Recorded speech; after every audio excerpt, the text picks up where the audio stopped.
Test, test, test.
So I don't know if you realize, but there is a table over there that contains free poetry books. So please help yourself. Any of those books on that table are up for grabs for compliments of the Great Lakes Poetry Festival. So.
All right. If you could find your seats, we are going to get started here.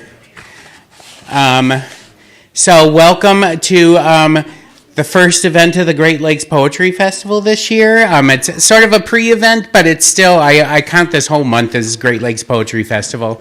My name is Marty Acketts, and I'm the Adult Programming Coordinator for Peter White Public Library, also one of the co-organizers, co-founders of the Great Lakes Poetry Festival, along with my great friend Ronnie Ferguson, and Lynn Domina was helped plan this year's festival as well. So a really wonderful, I think we have a really wonderful lineup of events this whole month.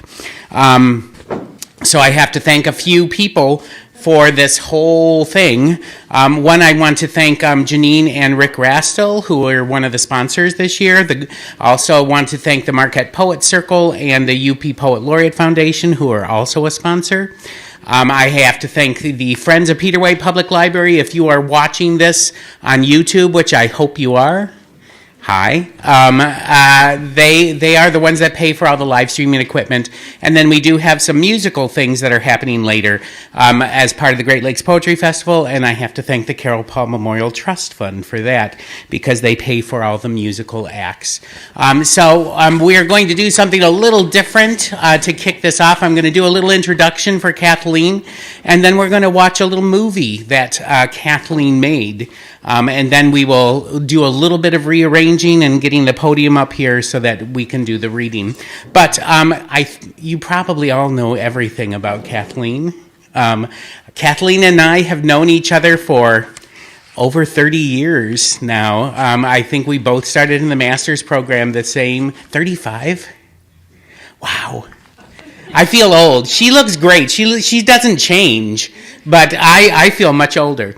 But anyway, it's been 35. We both started in the master's program at NMU together. I was at that time a fiction writer until I was lured to the dark side of poetry. So we have a long history of friendship together. I'm going to highlight just a few things of what Kathleen has done, because I could be up here all night talking about everything that she has done. So anyway, Kathleen is a writer, artist, environmentalist, working in the Upper Peninsula. She works obviously with the Upper Peninsula Environmental Coalition, UPEC. By the way, a little plug, they're having their yearly event this Saturday right here in the community room and upstairs. So please, please, please come to that. Not because I'm going to be reading, but just come to it. It's a wonderful, wonderful thing. And she has published many, many books, including the one that we're celebrating tonight, The Caving Grounds, her newest, but she also just published last year, a brief report on the human animal, which was the second place or third place? Third place winner of the 3-day international chapbook competition. She wrote that book in 3 days, which is astounding when you read it. Anyway, and lots of other books that she has put out there. She has also received the Freshwater Heroes Award from the Freshwater Future, and was a finalist for the Poet Laureate of the Upper Peninsula. I won't say who won that year, but I still feel guilty about it. Because if there's anyone that deserves to be UP Poet Laureate, it is Kathleen, absolutely. She's always been a wonderful, wonderful advocate for the environment and living right here in the UP. And a couple other things that she has done. A couple other things that she has done is she has completed a dozen artist residencies with the National Park Service, watersheds, research stations, private foundations, and the National Science Foundation's Antarctic Artists and Writers Program, which is fantastic, wonderful. I love hearing her talk about that and her time with the penguins. Anyway, so I'm going to turn it over to my great friend Kathleen. We're going to start this movie, and then after the movie, we're just, as I said, going to do a little rearrangement, and then we will have Kathleen come up to start reading. So here we go.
And now Kathleen can add filmmaker to her resume. So she made that beautiful, beautiful film. So just give us a second. I'm going to get the podium in place here, and then we will get started.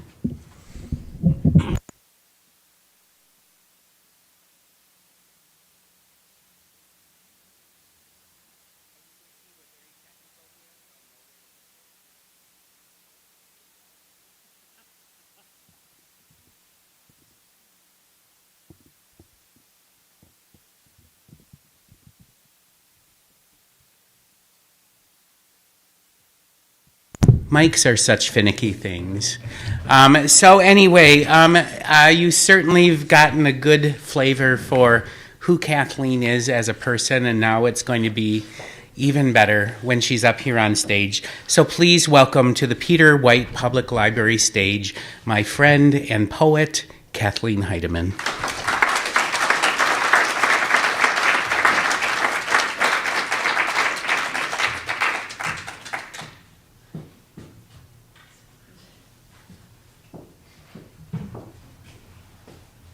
So I sort of had a voice thing came up this week. I got a spring cold like I have never had, and ended up sort of half losing my voice. Can you use the mic? Oh, yeah. It's not coming through. I wanted to introduce my husband, who's seated over there, pretending he's not part of this. But he volunteered. We're going to spell each other. We're going to read one for one so that my voice holds out for the entire event. Thank you, everyone. I don't want to forget this.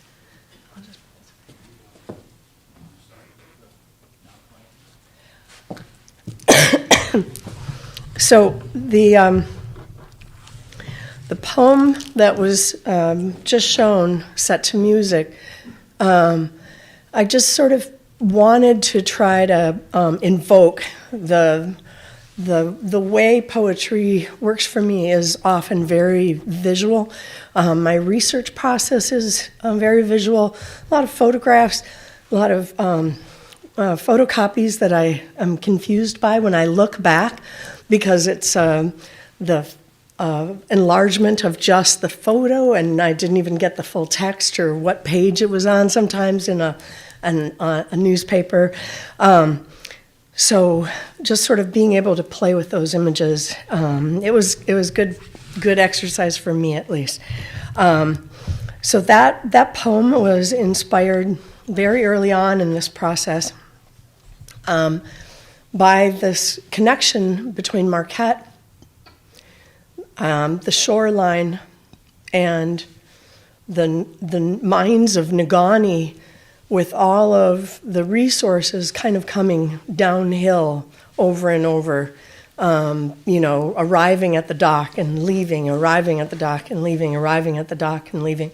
And I wanted to point out the image of the projectionist and the idea of the film playing backwards. My husband worked as a film projectionist at the Nordic when he was a young man, and his brother worked at the Delft. I love that idea of the film playing backwards, sort of as good as it did forward. All right, so I'll read that poem in its entirety now, without the visuals. Now playing.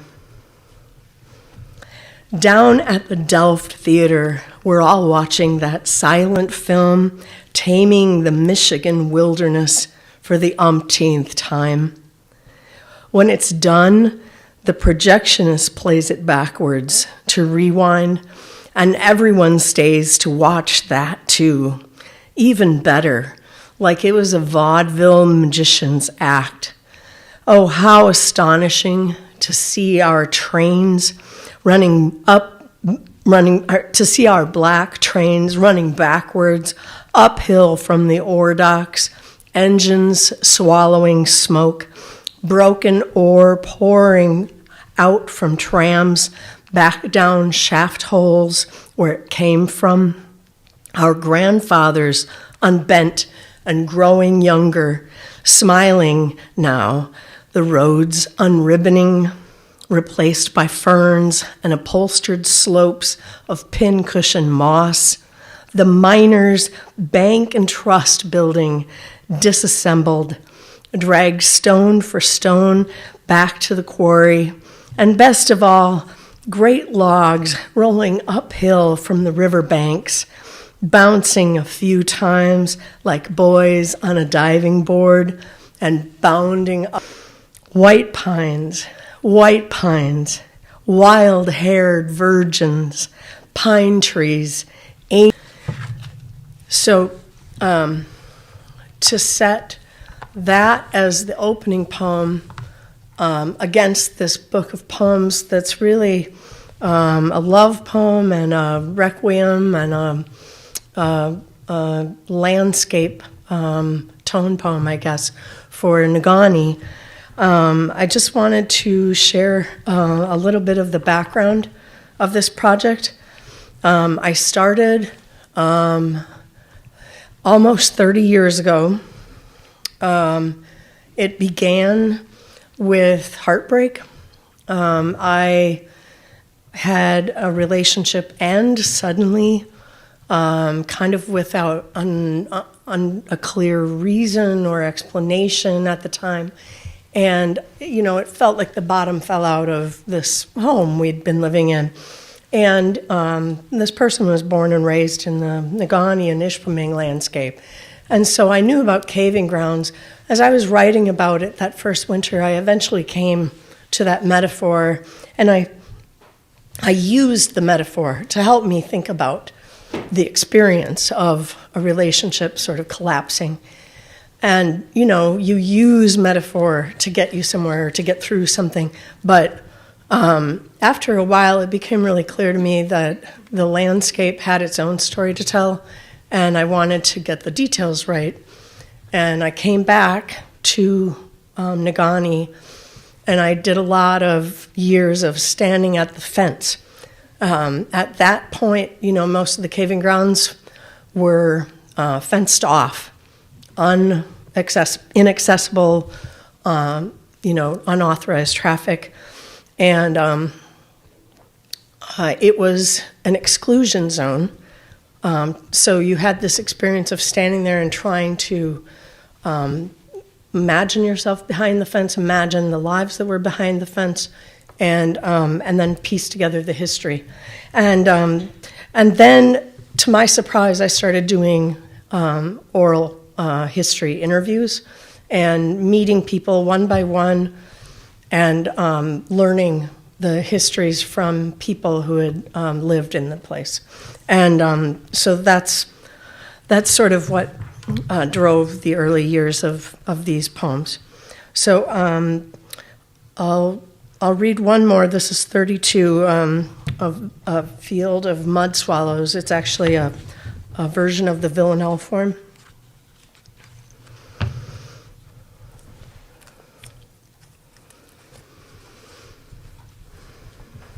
Negaunee feels a little bit of a fairy tale from the outside.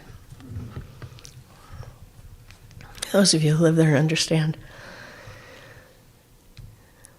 Once upon a time, a miner undermined this town until his own home slowly sank into the basement floor and further, down into the caving ground. On Snow Street, gardens grew unstable, and playgrounds gave way beneath their teeter-totters. Today, rusting signs warn, danger, keep out.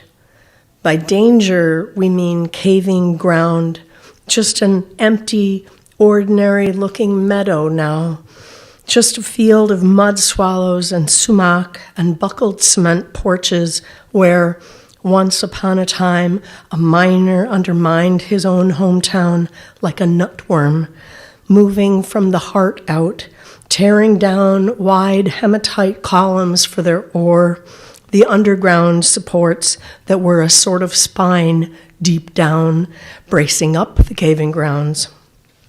Once upon a time, a miner removed his own spine. It sounds absurd unless you've seen the earth swallow yards, flagpoles, front doors. This is no fairy tale. The miner who undermined his own hometown. It was his job.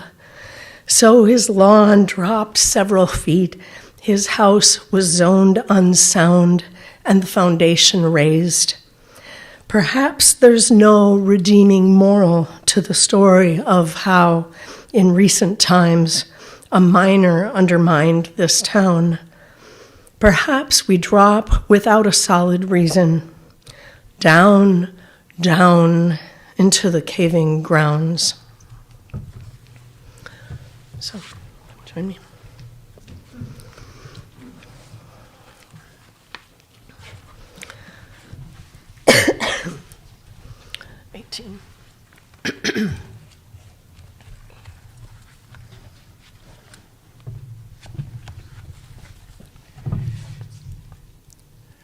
This one is called How Rusty Stepped Forward to Be My Guide. Rusty is a recurring character throughout the caving grounds.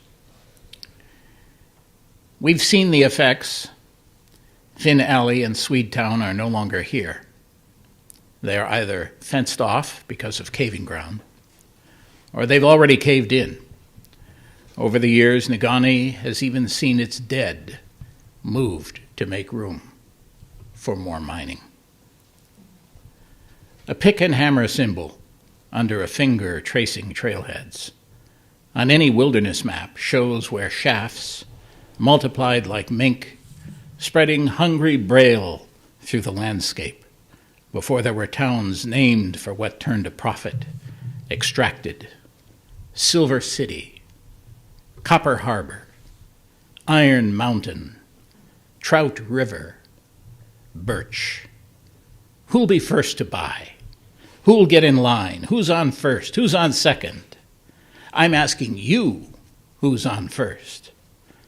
Who didn't come up when the whistle blew? Exactly. Somebody's missing. But who is it? Stories, said an old man, sipping whiskey down at the Crow Bar. He claims these lands are pocked with holes that swallow anecdotal evidence. Knows Abbott and Costello came through the range, doing their who's on first routine, selling war bonds. Nobody told them how to pronounce Negaunee, so they butchered it. Oh, hell, I could tell you stories. So I wait, buy him another drink, but he doesn't. I'm out of money, running out of patience. I hitch up my skirt, step onto my chair, and everyone quits talking. Who, I challenge, will step forward this inky night and offer themselves as my guide? How Rusty stepped forward? Rusty said, let's, and I said, sure, that's how. Soon we were crawling together under fences, sliding down slopes where it seemed the earth had let out a long sigh. Summer puddles were hanging about, but ominous cracks crazed the wet meadow, cutting lengthwise between birch and pine, through an old haul road, down the red ditch and back up, vanishing under lush chokecherries, cracks. The trees were still saplings 30 years or so, 20 feet max, slender girls. A ring of them in the center had plunged several feet and grew still. An elevator of trees was stuck between floors. Rusty pointed at two round ponds, sheer-sided black-bottomed subsidences. He showed me a garter snake bulging with a frog's hind legs still kicking in the mouth, before the legs too were devoured. Down, down, twitching, sinking from view. I shuddered, and I said, that's terrible. Oh, that's Negaunee for you, Rusty grinned. I was a kid, said the old man. We lived by the Moz mine, Prince Street, Cherry, Elm, other streets long swallowed up. Prince used to run clear up to the Carp before they emptied and fenced her. Oh, back when I was a boy, there was a church cemetery out there. They dug it, moved them bodies to a new cemetery east of the river, and some grumbled, said there was no problem really, said we was overreacting. Later, where that old cemetery stood, it started to sink. Sank altogether 80 feet, slumping in the center, sheltered, abandoned, black with cherries. Dark flocks descended on the trees down at the middle of the sinkhole. The old graveyard. Old trees, getting ever so much water now. Too low for wind. It held the sun, see? A bread bowl, warmer than the rest of the land, like it was heated from within. A fenced-off place. The fruit of that one cherry tree. Oh, I remember it clear as the face of my best friend, them cherries. They were so big and juicy. The land was off limits, sure, but we boys, we snuck in every year. We ate the stolen cherries, black juice, dripping from our lips in the caving grounds.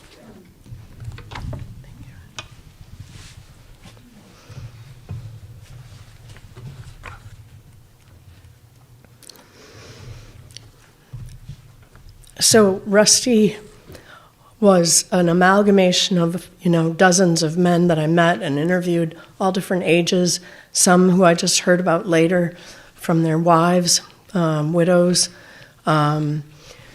He's a trickster and he's my guide, and he is going to get me lost in the caving grounds as surely as he's going to help me figure out where I am.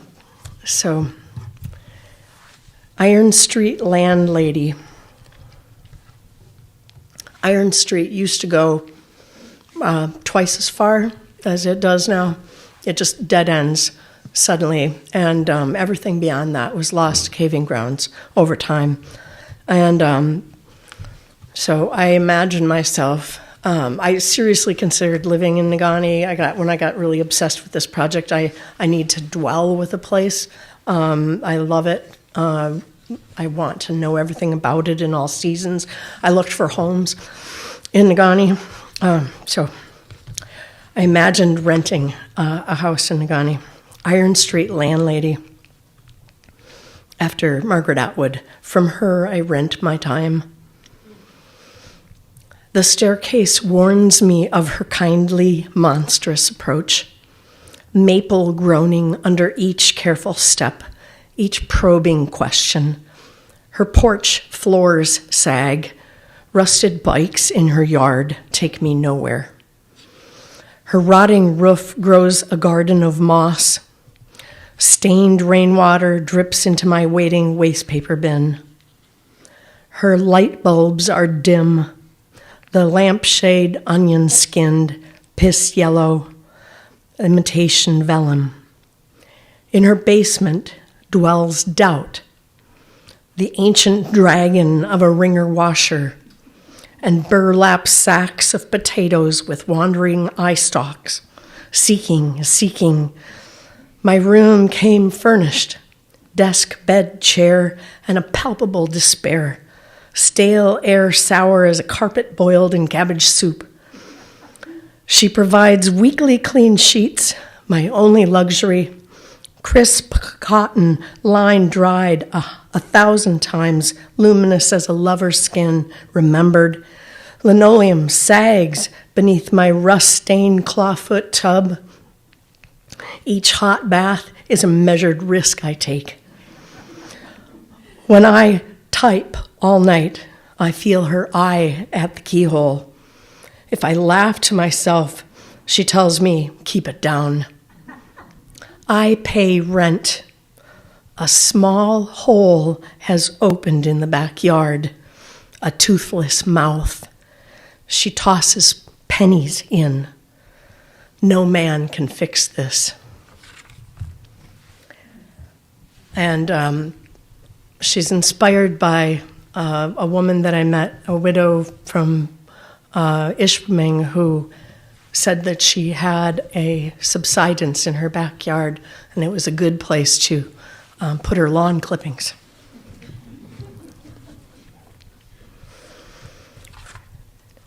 Map subsidence. Unmapped subsidence zones. So subsidence zones is another term miners use for cave-ins. Miners can write whole books about words they'd rather say than cave-ins or caving ground. Failure zone,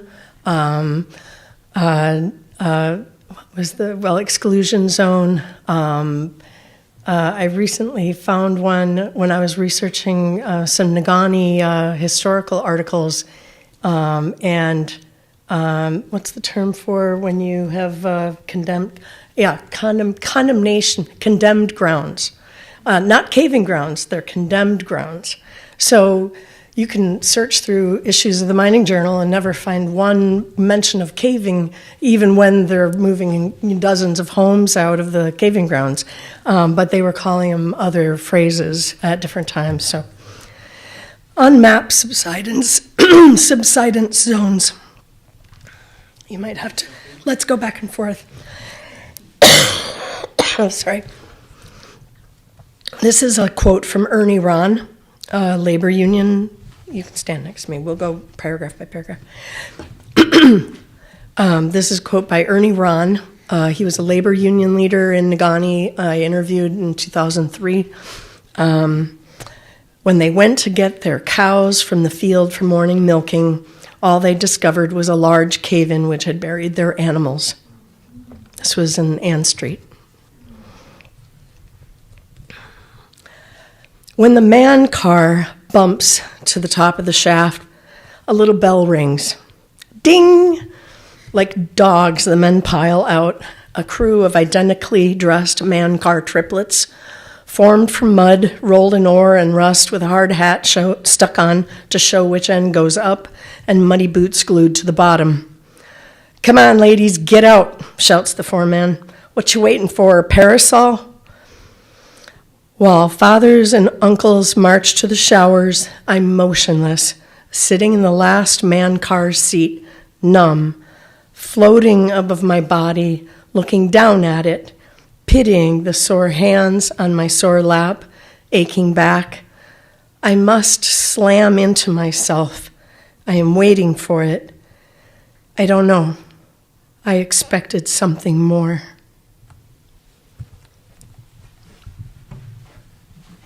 Rusty swore an oath to me, his refrain in intimacy. "I'll turn to stone," he said, "if we ever call it quits." Fine lexicon. And what did I hear each time he swore his oath? I pictured some forlorn Laurentian outcrop, Archean knuckle of greenstone, worn by Lake Superior, the rugged hump of banded iron behind his ma's house. "I will turn to stone," he swore. Then he didn't turn to stone, only packed and turned, and several floors below Nagani, a low bell rang as though someone was requesting service at the counter of Salo's Meats, where the butcher lived upstairs. That bell again, harder, impatient. "Service, please." Ann Street's meadow rumbled. Helen Lottie's cows huddled at the center, like men in dark suits and white shirts, riding an Otis elevator, down. I'd like to say that safety gates banged shut between the meadows and the town. A fence sprang up to keep children from falling in, sneaking down to swim. But that took decades, didn't it? I'd like to say I rode the rumbling meadow down with Helen's cows and drove them safely home. But I'm just a coward, you know. Things were sinking, kept sinking. Houses were relocated, bulldozed, pulled from Snow Street, from Michigan. Some left Nagani mine location heading east. Our cemetery was undermined. They shifted it. In some, said Reverend Kempinen, our very bones were moved. Mudge says me and Muck worked the Morris together, just a gate away from Barnes Hecker. That was a wet mine, I tell you what. She ran down your collar the whole damned day and dripped into your dreams as well.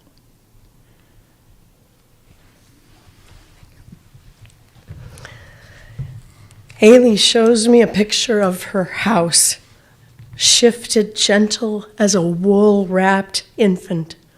Says, when the men came to move our house out of the caving grounds, they promised to be gentle. They said, hey, don't even bother. Leave the pictures right there hanging on the walls.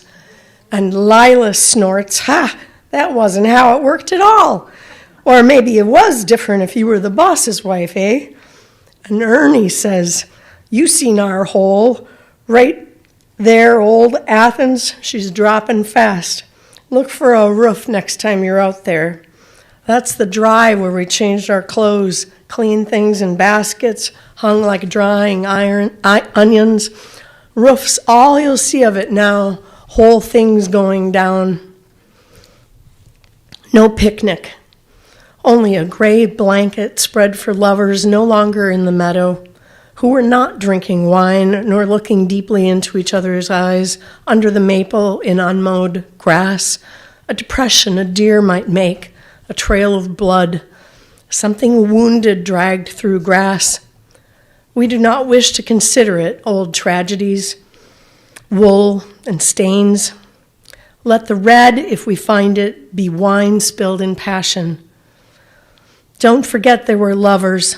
Think of your young father with an arm around your mother's waist, slim waist, beaming and naive.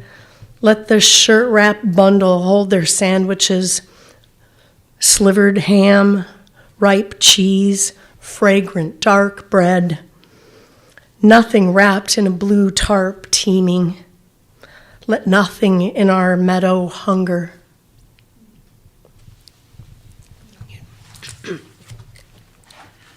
Oh, the lichens have their work cut out for them, forgetting our names and those worms waiting patiently all in a row, our mourners.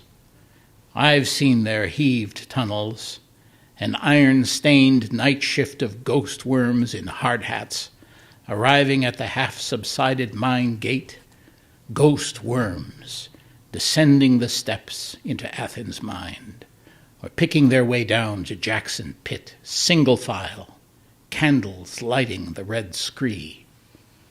I don't wish to follow this dark verse further, but I will fulfill my duty as the horse-drawn hearse has a box to deliver, as the sexton has a hole to fill.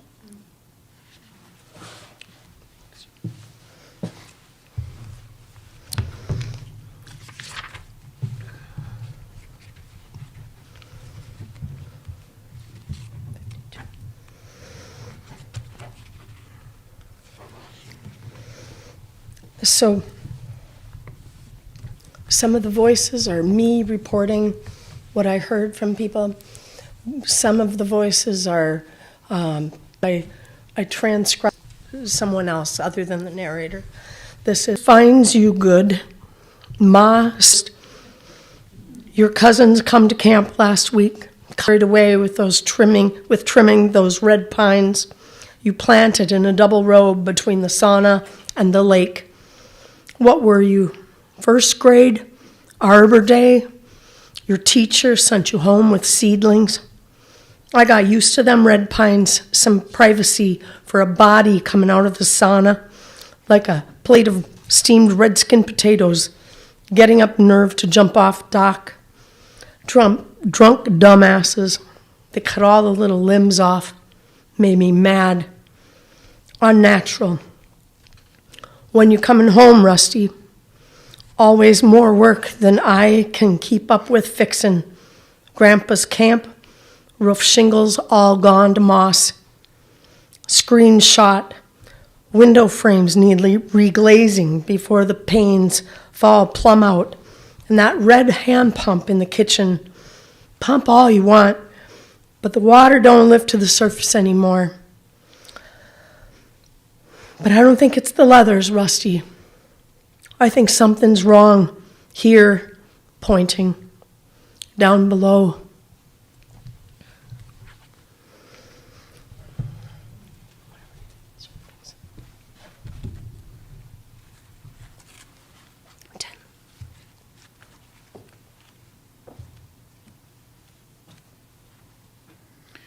If I'm sniffling, it's not because I'm catching what she's getting over. It's because that video always leaves me verklempt, and I've seen it a dozen times. And we're all here to celebrate the power of text, but when you add music and video, it's really amazing. Certain things you should know about Rusty. Rusty hasn't come home. His truck's still behind the Crow Bar, but nobody's heard from him for a week. He's probably just gone down, Rusty's ma says, gesturing vaguely. Where? Down in the basement? I say. I'm weary. I'm tired of these games Rusty plays. Down south, down the bottom of Lake Superior, down to Hades. Don't be smart, she says, looking sideways.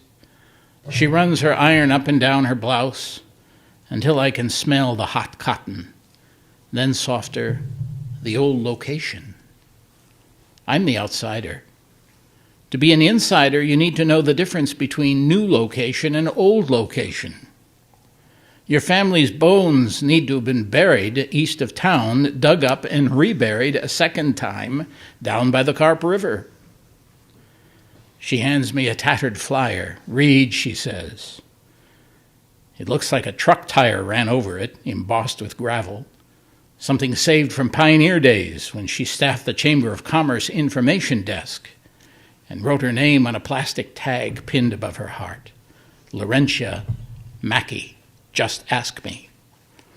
It's a well-known fact that Laurie dislikes tourists. They ask such dumb questions, really. And their cameras click, click, click over every mundane thing, little bites out of the world, she says, oohing and awing at every roadside apple. But they take 2 bites and spit it out, soon as they spot the wormhole. Laurie looks me up and down, not one bit motherly. Certain things you should know about Rusty, she warns. On this spot, on September 19, 1844, William Austin Burt was the first to discover the great Lake Superior iron deposits. Peculiar fluctuations in his magnetic compass led Burt to ask his men to seek the cause. Well, they soon returned with pieces of iron ore from outcroppings in the area. Marjagisik, a Chippewa chief, guided members of the party in the summer to this region and showed them the iron ore in the roots of a fallen pine tree. By 1846, there were 106 mining companies. Mrs. Mackey's sacred local history text. Amen, I laugh, under my breath. Then I see scrawled on the other side the note Rusty left for me. Believable? This Russell, hell, everybody calls me Rusty. These words really come from his lips? His actions plausible? You love him? Consider his education level. Consider his motivations, societal norms, the breathable atmosphere of an old mining town smothering his hope, withering in his chest like a neglected houseplant, last summer's geraniums in an upstairs window, just enough December light for a few spindly leaves, a bloom. That's Rusty for you. Can't kill him. He flowers. Can't keep him from stealing any scene. He enters. Life of the party tonight, Rusty. Though he's just as likely to scowl for days, slamming doors, fill his old army pack with dried venison, flour, canned goods, brandy in a plastic water jug, and drive come dawn down a 2-track. Sometimes he abandons his truck behind a bar or at a gate. Sometimes he leaves it buried to the fender in mud, hikes the rest of the way in to some collapsing shack in a swamp or on the rim of an old shaft where he may or may not break in, fall asleep to the whine of mosquitoes, though he's a good shot, repairs the window screen with needle and thread, smiles to see the sliver of a moon. How easily he forgets work, time, you. Swears off all humans for a month at a clip. Not like he's in the arms of another woman, So it's possible, but a month? Oh, Rusty, that's pushing it a bit, I think.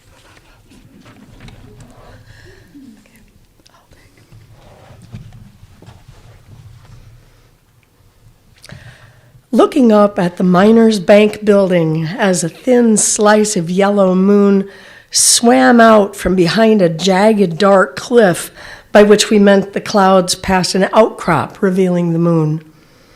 Some time back, Majigisic agreed to guide strangers to a place near Nagani where stones were banded red and silver, like iron stars shone from upturned roots. He didn't approach the tree himself. He pointed at it with his chin. He didn't point at it with a finger. He walked backwards as they neared it. "Thanks," said Ohio, salivating over the scene. "Hey, I'm just showing you. I'm not giving it away or anything," said Majigisic, but it was too late. "Have you seen kids go wild unwrapping presents? Drills and sledges wedged their foot in the door, ribboned open every crack. Pits and drifts and shafts pushed down, declared the whole range open for business. Larger than myself, desire this fragrant orange, this great magnet calling iron filings to itself. Oh, Rusty, bite into me, drill me, tug me closer. Who's been down there lately? Who's down there now? Rusty, that you? Who's on first? Who's on second? Who's unaccounted for? Captain Mary says a man's brass check is missing from the board. Who's on second? You tell me who's on second, damn it. I'm done. I'm wrung. Who's to say the oar's exhausted? They'll be back. He'll come home, Rusty. Who lost their dance partner? Where could that man be hiding? Has the age of hermits passed? Who said so? Who's on first towing dust? Who says there ain't maybe a wild one down the shaft praying his prayers? You do the math. Who's got the heavier burden, him with a ton of feathers, her with a ton of iron? Who's to know what follows next or soon? A mining bust or a mineral boom, or whether, like ore cars, will move unoiled against each other, coupling and uncoupling. Who's down there, she called, frightened, her mine cellar propped with timbers, the uneven floor dead-ending at a wall of bedrock, Laurentian shield, things crawling, the wall dripping music when it rains, a fine reminder this land's a manuscript of orogeny, paleographic disputes, tumult older than the hills, our narrative folded accordion style. The seams are leather, cracking, ore body exposed and exploited, the lines and jammed. Nobody, I've always said, it sounded just like Rusty. Nobody's been down here for forever. I can't see the clock. Where are we on time? Any time check? 7:21, right? 7:21. Okay, thank you. Promise not to keep you all night. No, I'm just trying to get a good feel for time-wise. So I just wanted to share a few facts about sort of the project. One level is, the history of the people that I was speaking with and the stories that they were telling me, which, far outfill even the caving grounds now. I'm not done with Rusty, I don't think either, but there were more and more layers the longer I looked at the landscape, and one of the layers is that way that all the mines connected underneath. The men who worked underground in the mines would talk about one mine, and then they'd be talking about another mine, and I would get confused, and I'd be like, oh, I thought we were talking about, well, eventually they all tapped into each other, and this one merged with that one, and they connected underneath. and then flattened as the subsidence took out the stopes over time as well. So they've kind of been pressed together permanently, all of these different mines underneath Negaunee. And so the different histories connect as well. There are periods of cave-in depending on which mine you're talking about, on which side of Negaunee. So there's the East End and the West End cave-in, and then the Ann Street and Buffalo and, the rolling mill and all that. The really interesting thing is to talk about a big cave-in, a big collapse incident that happened when the surface caves all the way down. Sometimes I would think we were talking about the one from 1902 or something. And no, they were talking about one that had happened at a different period, at a different time. So the big cave-in is sort of a generic phrase that you kept hearing, depending on which period of time you're talking about and which mine.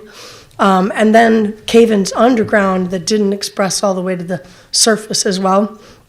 And then the generic term, caving ground, which was just the entire areas of town that had been made unstable and were slowly settling. So your foundation was getting cattywampus and the streets were cracking, or you had walls that weren't going together. I interviewed there were so many amazing interviews. One was with Johnny Violetta, he owned the last business on Iron Street, an old bowling alley and music store.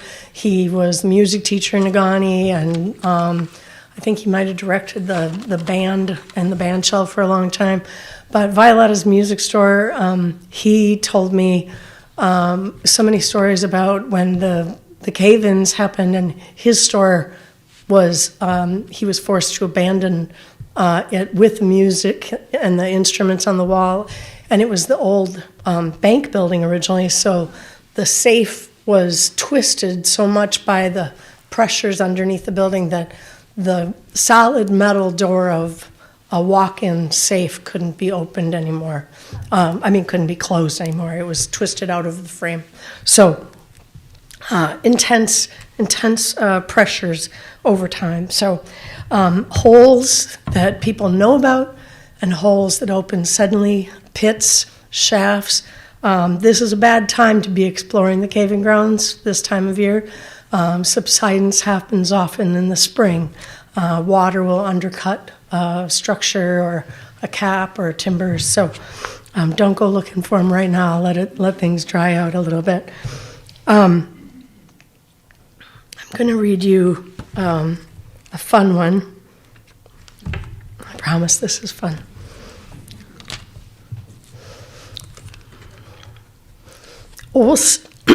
Olson Brothers Waste Management. The joke was they managed the waste by merely sorting it. Junk by type. Fridges, stoves, this pile. Sofas, chairs, that. Glass, cans, windows, barrels. A billion parts nobody would take for scrap. But their genius was in knowing this land like the back of their hand. Unmarked shafts, the hidden piggy banks, where anything they dropped stayed down. Abracadabra. Ka-ching. You'd do the same. Myriad empire boys sent away for magic coins, rings, brochures, kits that promise to impart the art of making stuff disappear. You'd start small at first. Sure, a few bright coins behind your ear. Silk scarves, cards, bags of wormy crab apples, hardened house paint, working your way up to shingles, beds, tarp-shrouded loads. Hell, some old widower nobody'd miss. There's bottomless holes, Pavo swore, drinking brandy, if you just know where to look. And his brother kicked him hard under the bar.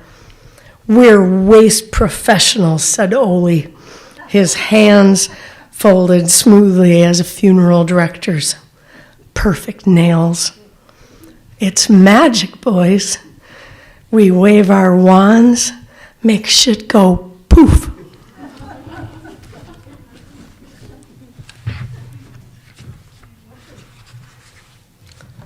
Do you want to read this one for me, Grippani?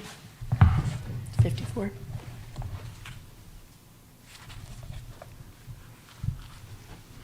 To me, there's a subversive character to these texts.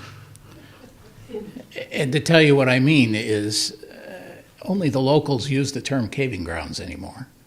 If you look in the tourist brochures, they'll refer to those areas as Old, O-L-D-E, Town, T-O-W-N-E.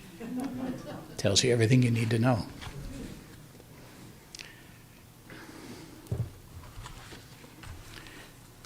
Grippania spiralis. Between Palmer and Negaunee, the ore body descends and machines gouge deeper to follow it into down-plunging sedimentary layers. Hematite, ferrous chert, magnetite. I once dated a fellow who called all the layers taconite, but that was crude, I felt.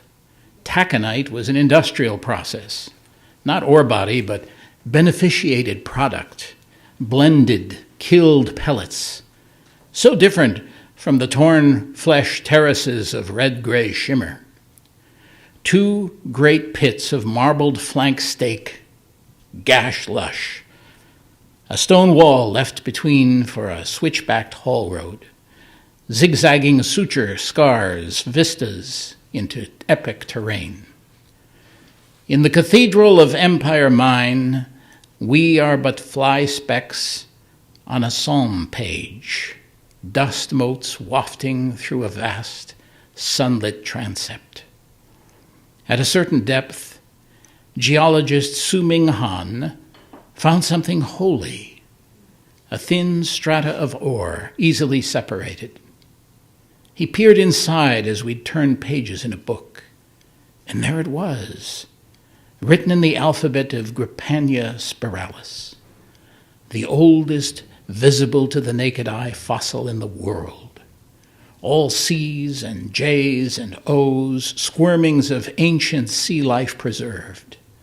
The oxygen they exhaled became our atmosphere, catalyst for ferric precipitation, iron drawn from ancient seas deposited in red mud bottom layers to become empire, Precambrian, or origin, evolutionary evidence. Yet the pit must grow larger, the company warned. The wall will be mined out.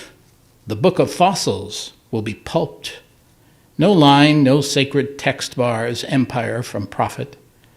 Su Ming opened sheets of broken ore in his hands, shows me the pages. That's a poem, I say. But he says no. This is Genesis, life's brittle book. And we gasp as we pry it further open, seeing for ourselves what is written, rushing to fill our bags and our pockets, commanded to save whatever we can.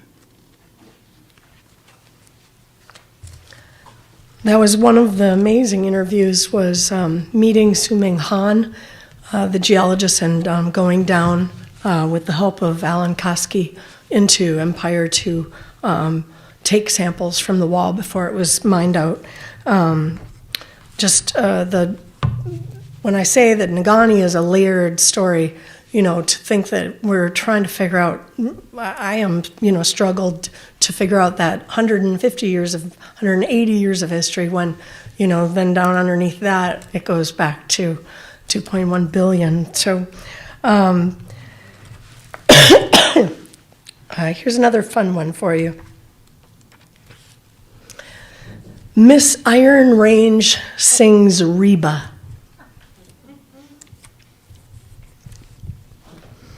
And the epigraph is from Reba McEntire. How you done me wrong, Baby, crank it up till you blow the speakers out of your Chevy truck.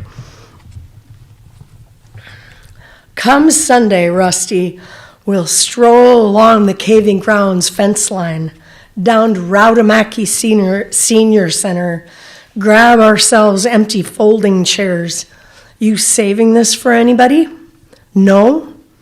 It's a creaky end to wondering at last who'll win the local talent contest, who'll be named least likely to escape this collapsing town's gravitational field, who'll be crowned Miss Iron Range. Most likely not your favorite niece, the one with straight A's, braced teeth, and a job at the library. More likely your neighbor's feral grandchild, that blonde girl rough as beach grass, wasting her summers swatting fish flies, oiling herself on lakeshore sand in earshot of the ore docks rumbling, freighters and sooty coal yard. Pre-melanoma case whose special talent is brazen flirting, opening zippers with her lips and lip-syncing along with the radio. Now she sings Reba, singing loud, singing flat, and when she blows the words, she just laughs, like she's not on stage, like she's flying down the road with her hair out the window, spit polishing dust from her tin tiara, flip-flops propped on a new boy's pickup, dash, her toenails painted black. All right, and a couple more. One more? Okay. So we are going to end with the upbeat version. Where's my son? Here. Can we do? Why don't you start?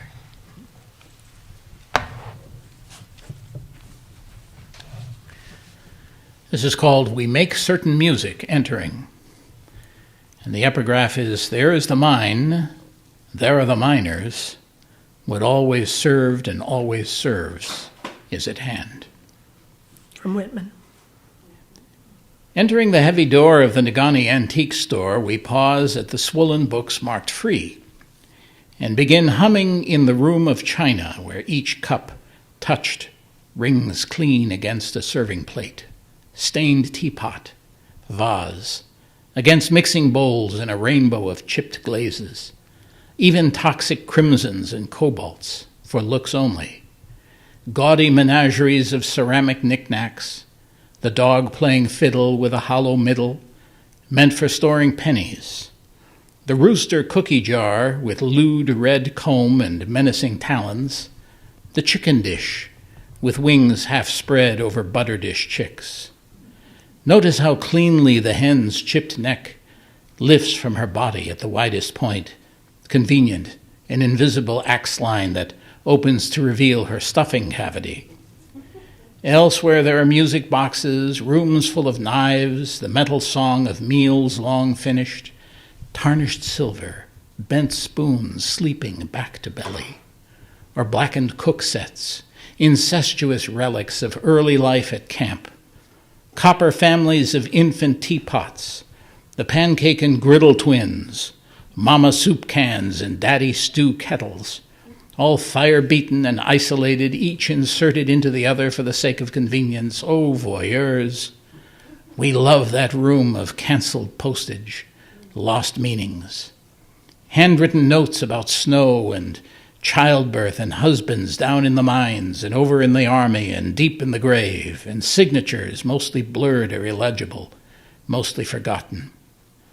If they were written in our language, it seems our duty to read aloud those letters, dropped off by the estate sale officer, who rids himself of whatever doesn't sell between 10 and 5, sold by the bag, by the truckload, sold for whatever they'll bring, by widows moving into efficiencies, by survivors busy with lives in Launce, Lansing, Gladstone, by sons who ring the shop to say, hell, it's yours for the taking. It seems there's always someone grieving at the back door, grateful to disinherit their cumbersome bundles of memory, while someone else, someone just like us, leans into the front door, disturbing an iron bell that rings with rusty pleasure. We make a certain music entering, willing buyers for the mold-soft box of all that's ever been and all that's gone.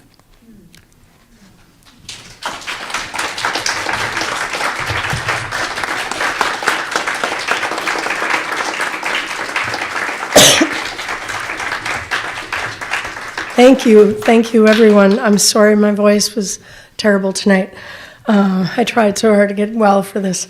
I do want to just quickly list the names of people that I thank in my book for the big interviews. That was Anne-Marie Sarkala, Ailey Koski, Ernie Ron, Gino Beltrami, Gail Cipolla, John Violetta, George Jr. Temple. We had Lila Green, Marie Rogers, Merle Owen, Raleigh Jukamek, Rudy Kempinen, Suming Han, and Seafred Reedholm, who, when I interviewed him at the beginning, maybe year 2 of this project, I had no idea that I would eventually meet his son and marry Dan. So, yeah. I love projects that teach us who we are. So thank you to the Caving Grounds, and thank you to the Peter White Public Library, and thank you for Modern History Press publishing this passion project. Yeah. Thank you to Raymond Luzak, who's the... Yes, thank you to He was Raymond, my editor too, so... Raymond Luzak and Victor Volkman officially. Thank you. I just want to share a couple comments from the YouTube crowd for people that you might know who couldn't make it. I'll read the quote and you guess who it is. Oh, no. This one is, Heidi ho, it's you. I am listening to your brilliance, missing you, but so happy to be present in some fashion to celebrate yet another written, spoken, filmed victory. Bring it. Who do you think it is? That would be Claudia Drozen. And then another one, I'm hanging on every word. Dearie, you are a treasure of this place and its stories, and that is from Terry Bachland. So Claudia and Terry. I'm just going to mention a couple things that are still upcoming this week and next. On Thursday, we have another book release upstairs in the Heritage Room, and that's going to be Josh Brindle, or his pen name is J.J. Brinsky, who's going to be reading from his new collection. And then on Saturday at 1 p.m., upstairs in the Shiras Room, we have Wild Voices of the Wild UP. Several poets are going to be there reading poems about our wonderful place that we call home, the UP. 7 poets. And then next week, Wednesday, we have Northwards in Music. The theme for this show is going to be wordplay. And we have many people who are going to be there reading. B.G. Bradley, Mr. Jim Edwards from the Children's Museum will be here, John Mallow, and of course Big Lake Acoustic, who's the house band for that show. So please, lots of stuff going on this month for the Great Lakes Poetry Festival. And I'm sure that if you haven't bought a book already, you all should. Go back there, and Kathleen's going to be back there to sign books. There are free books over there, compliments of the Great Lakes Poetry Festival, and please help yourself to as many refreshments as you want. So thank you for coming tonight, and hopefully we'll see you in the near future at another event. Thank you.